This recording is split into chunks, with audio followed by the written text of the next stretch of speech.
এই লড়াই খামজাদ চিমাইফের জীবন বদলে দিয়েছে। এই লড়াইয়ের সময় খুব কম লোকে খামজাদকে চিনত, কারণ ভেন্যুতে কোনো দর্শক ছিল না। আশ্চর্যজনকভাবে লড়াইটি মাত্র 17 সেকেন্ডের মধ্যেই শেষ হয়ে যায়। খামজাদের প্রতিপক্ষ ছিলেন জারেল মিশার্ড, যিনি তার এমএমএ ক্যারিয়ারে মোট 44টি লড়াই করেছিলেন, যার মধ্যে 31টিতেই জয়লাভ করেছিলেন। অন্যদিকে খামজাদ ছিলেন, যিনি তার এমএমএ ক্যারিয়ারে মাত্র 8টি লড়াই করেছিলেন, সবকটিতেই জয়লাভ করেছিলেন। লড়াইয়ের শুরুতে খামজাদ আক্রমণরত অবস্থায় এদিক ওদিক লাফাতে থাকে, কিন্তু কোনো কারণে জারেলকে ভয় পেয়ে যেতে দেখা গেল।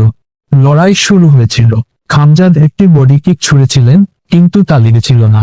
তারপর জারেল খামজাদের কাছ থেকে দৌড়াতে শুরু করেছিলেন, কিন্তু খামজাদ তাকে তাড়া করেছিলেন এবং কেউ বিশ্বাস করতে পারছিলেন না যে কিভাবে পুরো লড়াইটি মাত্র একটি ঘুষিতে শেষ হয়ে গেল। এবং এই লড়াইয়ের পরে খামজাদের জনপ্রিয়তা এমন পর্যায়ে পৌঁছেছে যে আজ পুরো স্টেডিয়াম খামজাদের নামে ভরে গেছে।